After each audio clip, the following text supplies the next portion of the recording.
Magandang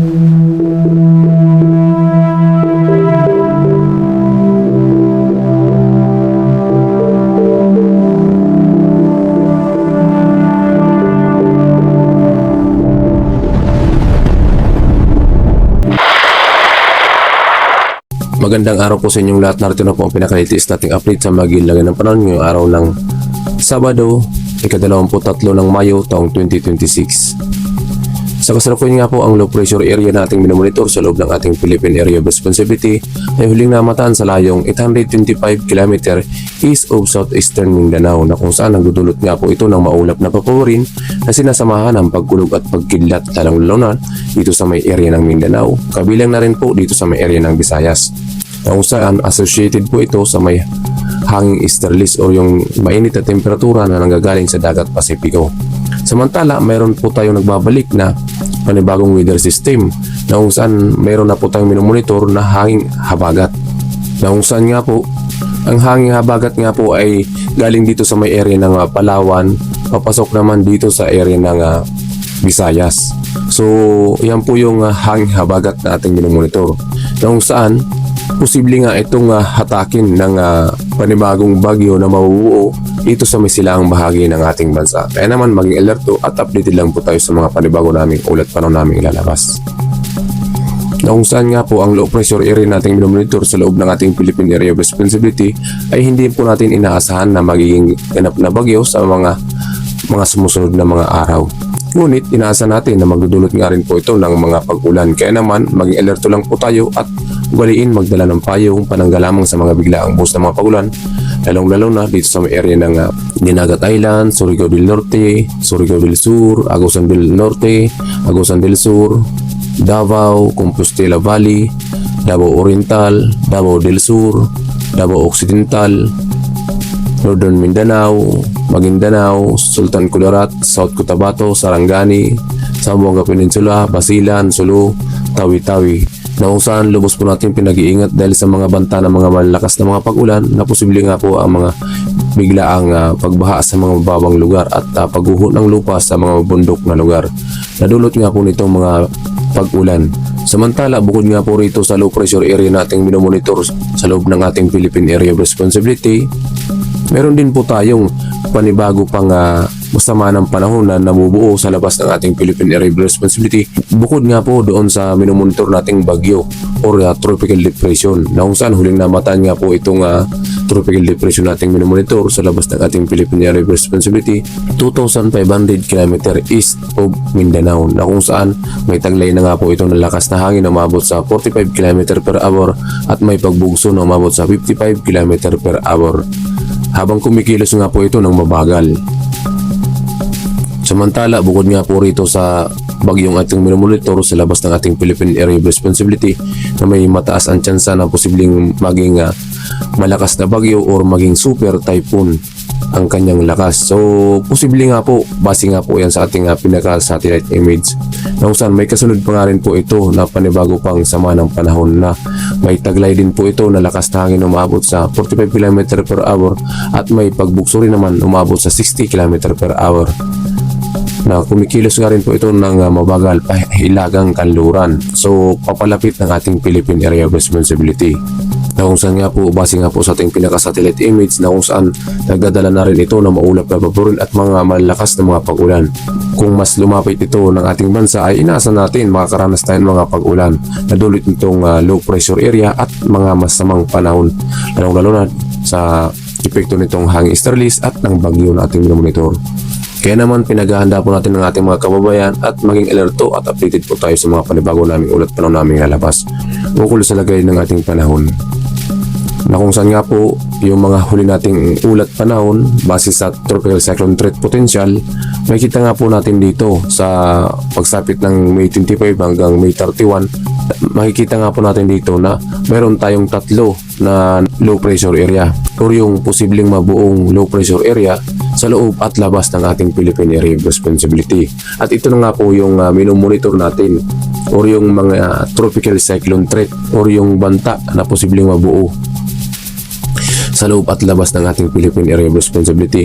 Ito ay inulat na po natin ito nung mga nakaraang araw pa, kaya naman sana ay nakapaghanda na po kayo sa ganitong senaryo na kung saan nararanasan na po natin, lalong-lalo na dito sa may Mindanao at Visayas. Samantala, para mas maintindihan ng ating mga kababayan at taga-subaybay, silipin po natin ang pinaka-outlook or yung magiging track nitong bagyo or magiging daan sa posibleng tahakin nitong bagyo. Himayin po natin upang sa gayon maintindihan po natin ang posibleng tahakin at makapaghanda po tayo.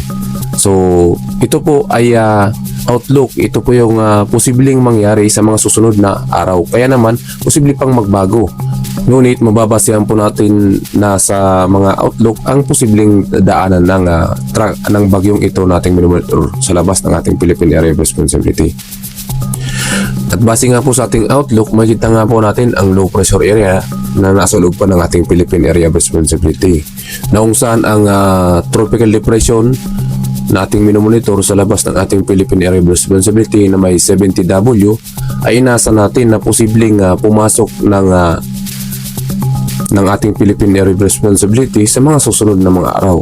At inaasa natin na mas lalapit ito magsapit nitong Monday or Lunes sa ating Philippine Area of Responsibility at posibleng pumasok ng ating PAR, na kung saan base nga sa ating track, itong track po na atin, yung cone of probability na tinatawag, is posible nga po na kung bababa ang track ng bagyong ating minomonitor, posibleng mas lumapit dito sa may silangang bahagi ng ating bansa, especially dito sa unang lalapitan nito ay ang Visayas, kabilang na rin ang Bicol region.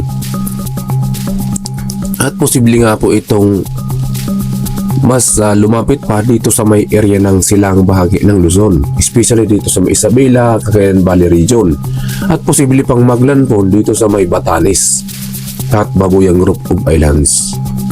Kung bababa po yung track ng bagyong ating minomonitor na posibleng pumasok ng ating Philippine Area of Responsibility, at kung pumasok ito ng Philippine Area of Responsibility at ganap pa rin na bagyo, ay bibigyan po natin ito sa local name na bagyong Duming, ang pang-apat na bagyong posibleng mabuo sa taong 2026. So yan po ay outlook or posibleng daanan ng mga masamang panahon or bagyo na minomonitor natin. So mas mainam maging alerto at updated. Para maging updated po kayo, paki-like and subscribe na rin po.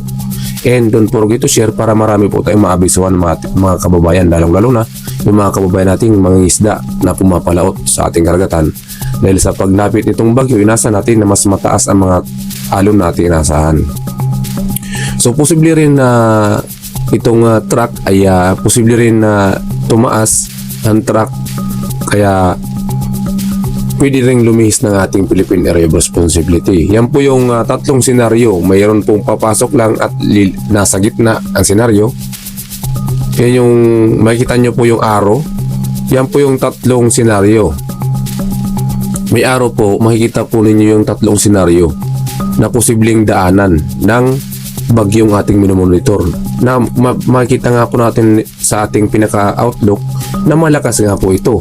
Kung titingnan natin sa ating satellite image, na hagip nga po nito ang buong bansa kung isipin po natin. So Luzon, Visayas at Mindanao.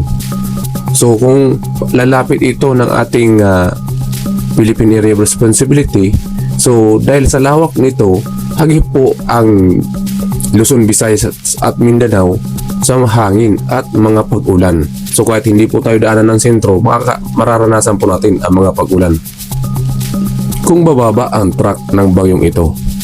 Kaya naman lubos po natin pinaghahanda ang ating mga kababayan at maging alerto lang po tayo sa mga panibago naming ulit naming ilalabas. Dahil kung ito ay bababa ang track, mahagip din ito ang area ng Northern Samar, Eastern Samar, Leyte, Biliran, Catanduanes, Sorsogon, Albay, Camarines Sur, Camarines Norte at Marinduque. Kabilang na rin dito sa may area ng Aurora, Isabela, Cagayan Valley region. So yan po yung pinaka mas malapit sa hangin, kahit hindi po tayo ang daanan ng pinakasentro ng bagyo kung ito ay bababa ang track. So yan pong outlook na yan ay pinaghahanda po natin ng ating mga kababayan upang sa gayon maaga pa lamang ay makaiwas na tayo at makapaghanda sa posibleng senaryo o epekto ng panibagong bagyo na kung saan kung ito ay lalapit dito sa loob ng ating Philippine Area of Responsibility at pumasok na halos nasa silang bahagi na ng ating bansa, makikita nga rin po natin sa outlook na kung saan kung andito ito sa loob ng ating Philippine Area of Responsibility at may hanging habagat na nga po tayong inaasahan na kung saan umiiral na po ngayong araw na ito sa kasalukuyan na siyang nagdudulot nga po ng mga pag-ulan lalong-lalo na dito sa may Palawan at area ng Mindanao, kabilang na rin dito sa may area ng Visayas. So yan po yung mga nararanasan natin na mga pag-ulan na dulot nga po nitong hanging habagat at ng bagyo. Lalong-lalo na pagpasok nito at inaasahan natin na papasok nga ito ng ating Philippine Area of Responsibility. Na kung saan yung low pressure area nating minomonitor sa kasalukuyan ay hihilahin lang nga po nitong bagyo na ating minomonitor sa labas ng ating Philippine Area of Responsibility. Na kung saan pag malakas na nga po ito na posible nga itong super typhoon category ating inaasahan na posible nga po base nga po yan sa ating outlook. So posible pa po yan magbago. So yan po yung base lang po yan sa ating outlook. Kung makita nga natin yung hanging habagat ay hihilahin po nito, apektado ang area ng Palawan, Tawi-Tawi, Sulu, Basilan, sa may area ng Antique, Aklan, Capiz, Iloilo, Guimaras, Negros Occidental, Negros Oriental, Cebu, Bohol, Zamboanga del Norte, Misamis Occidental, Zamboanga del Sur, Sultan Kudarat, South Cotabato, kabilang po ang Lanao del Sur, Lanao del Norte, ang siyang inaasahan natin na makaranas ng epekto nitong hanging habagat na paghila nitong bagyo nating minomonitor. Epekto lang po yan ng hanging habagat, paghila nitong bagyo nating minomonitor na posibleng pumasok. So kung makikita natin, malakas yung hatak nitong bagyo nating minomonitor. So kung malakas yung hatak o yung paghila, ay mas malakas nga po ang bagyong ating minomonitor sa papasok ng ating Philippine Area of Responsibility. So maging alerto at updated po tayo at don't forget to share para mas marami po tayong maabisuhan ng mga kababayan, lalo na yung mga kababayan natin na pumapalaot at bumibiyahe dahil sa inasa natin na mayroon itong lakas na hangin na taglay. Samantala, yung kasunod pa nitong mayroon ding 71W na location ay silipin natin ang track. So makita nga po natin dito na kasunod nga lang po ng 70W yung 71W. Ang track nga is posible nga lang itong sumunod dito sa bagyong ating minomonitor at posible nga lang din hilahin ng bagyo na unang lalapit ng ating Philippine Area of Responsibility. So yung kasunod nito ay posible lamang sumunod lamang at posible pang magsanib puwersa na lamang ito. Kaya inaasa natin na mas lalakas pa ang minomonitor nating tropical depression sa kasalukuyan. So mag-antabay lamang po at maging alerto at updated lang po sa panibago naming ulat pa na naming lalabas. Yan po ay base sa ating outlook. So posible pa po yan magbago kaya maging alerto at updated lang po tayo. Para naman sa maging lagay ng panahon ngayong araw dito sa Luzon, inaasahan po natin makakaranas pa rin ng improving weather o yung maaliwalas na panahon na sinasamahan ng mga localized thunderstorm pagsapit ng hapon at gabi. So mataas pa rin ang posibilidad ng mainit na temperatura dito sa may Luzon na kung saan inaasahan po natin na mainit na temperatura dito sa may area ng Tuguegarao na umabot sa 26 hanggang 39 degrees Celsius ang ating inaasahang agbot ng temperatura. Samantalang dito naman sa may Legazpi, 26 hanggang 33 degrees Celsius, Lawag 26 hanggang 34 degrees Celsius, Baguio 18 hanggang 25 degrees Celsius, Metro Manila 26 hanggang 35 degrees Celsius, Tagaytay 23 hanggang 32 degrees Celsius ang ating inaasahang agbot ng temperatura. Nadulot nga po yan ang epekto nitong hanging easterlies na siyang nangagaling naman sa dagat Pasipiko. At para naman sa magiging lagay ng panahon dito sa may Palawan, inaasahan pa rin po natin makaranas pa rin ng maliwalas na panahon, ngunit sinasamahan ng mga localized thunderstorm na kung saan posible nga rin po ang mga pagkulog at pagkidlat na sinasamahan ng mga pag-ulan sa may area ng Puerto Princesa, Calayan Islands, na kung saan may inaasahan po tayong agwat ng temperatura na maabot 27 hanggang 34 degrees Celsius, Calayan Islands 27 hanggang 34 degrees Celsius din ang ating inasahang ng temperatura. Samantala dito sa may area ng Visayas, inasahan po natin makaranas ng mga pag-ulan sa may area ng Northern Samar, Eastern Samar, Biliran, Leyte, Bohol, Cebu ay inaasahan natin makaranas ng mga pag-ulan na dulot na nga po nitong low pressure area at ng hanging easterlies na kung saan nagdudulot ito ng maulap na papuri na sinasamahan ng mga pag-ulan.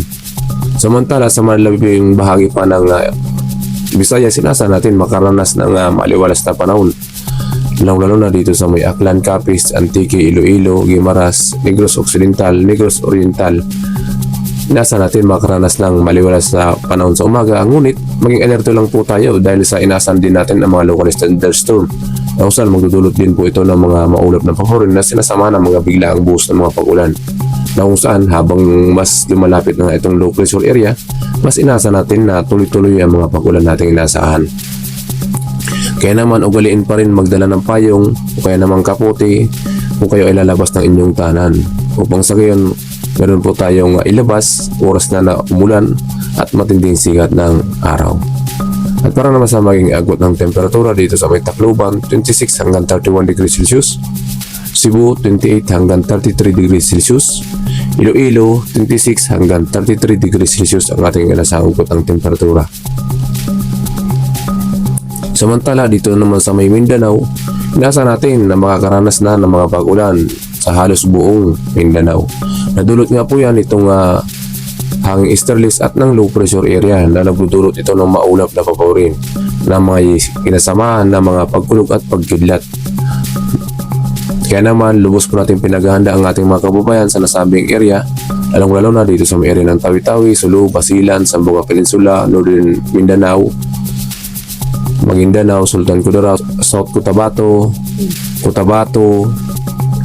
Davao at Dinagat Islands, Surigao del Norte, Agusan del Norte, Agusan del Sur, Surigao del Sur, dahil sa epekto ng low pressure area na nagdudulot ito ng maulap na papawirin na sinasamahan ng mga pagkulog at mga biglaang buhos ng mga pag-ulan na posible ang mga localized flooding o yung mga banta ng mga pagbaha sa mga mababang lugar.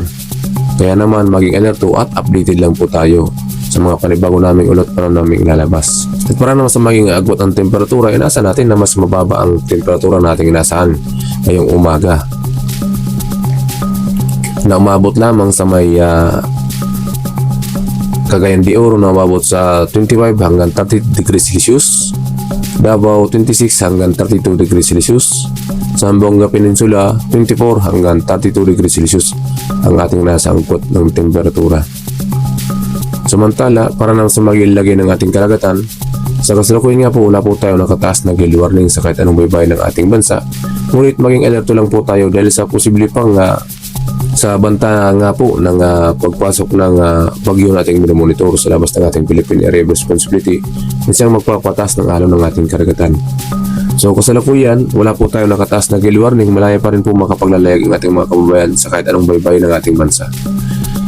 Ngunit maging alerto lang po sa mga susunod na araw na posible na nga pong pumasok ng ating Philippine Area of Responsibility ang minomonitor nating Tropical Depression Category, na kung saan papangalanan po natin ito sa local name na Bagyong Duming pagpasok ng ating Philippine Area of Responsibility kung ganap pa rin itong bagyo. At yun nga po ang pinakalitis nating update sa magiging lagay ng panahon ngayong araw ng Sabado, ika-23 ng Mayo taong 2026. Ingat po tayong lahat at manatiling maging alerto at updated po tayo. At para maging updated po kayo, paki-subscribe na rin po para ma-notify po kayo sa mga panibago naming ulat panahon ukol sa latest update ukol sa mga bagyo or low pressure area. Maraming salamat and God bless us all.